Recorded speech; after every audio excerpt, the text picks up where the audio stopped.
A reading from Mark, chapter 15.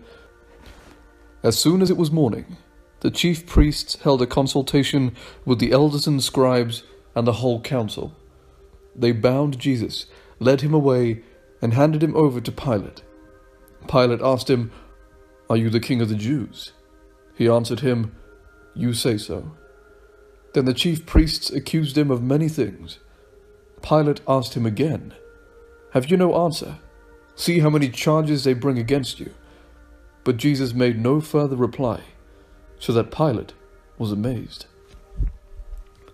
Now at the festival he used to release a prisoner for them, anyone for whom they asked. Now a man called Barabbas was in prison with the rebels, who had committed murder during the insurrection. So the crowd came and began to ask Pilate to do for them according to this custom. Then he answered them, "Do you want me to release for you the king of the Jews?" For he realized that it was out of jealousy that the chief priests had handed him over. But the chief priests stirred up the crowd to have him release Barabbas for them instead. Pilate spoke to them again. "Then what do you wish to do with the man you call the king of the Jews?" They shouted back, "Crucify him." Pilate asked them, "Why? What evil has he done?" But they shouted all the more, "Crucify him." So Pilate, wishing to satisfy the crowd, released Barabbas for them, and after flogging Jesus, he handed him over to be crucified. Then the soldiers led him into the courtyard of the palace, that is, the governor's headquarters, and they called together the whole cohort. And they clothed him in a purple cloak, and after twisting some thorns into a crown, they put it on him. And they began saluting him, "Hail, King of the Jews!" They struck his head with a reed, spat upon him, and knelt down in homage to him. After mocking him, they stripped him of the purple cloak and put his own clothes on him. They compelled a passerby who was coming in from the country to carry his cross. It was Simon of Cyrene, the father of Alexander and Rufus. Then they brought Jesus to the place called Golgotha, which means the place of a skull. And they offered him wine mixed with myrrh, but he did not take it. And they crucified him and divided his clothes among them, casting lots to decide what each should take. It was 9 o'clock in the morning when they crucified him. The inscription of the charge against him read, "The King of the Jews." And with him they crucified 2 bandits, one on his right and one on his left.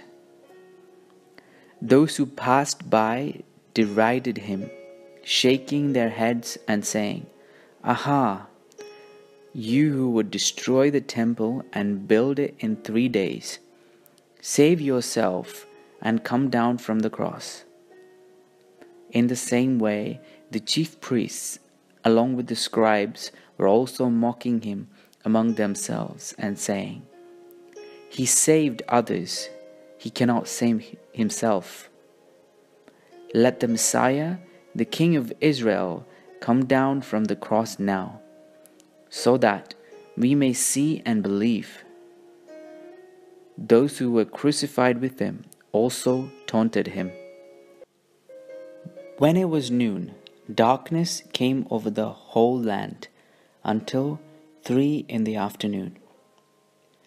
At 3 o'clock, Jesus cried out with a loud voice, "Eloi, Eloi, lama sabachthani," which means, my God, why have you forsaken me?"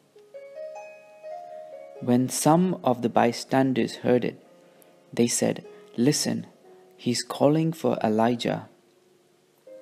And someone ran, filled a sponge with sour wine, put it on a stick, and gave it to him to drink, saying, "Wait, Let us see whether Elijah will come to take him down."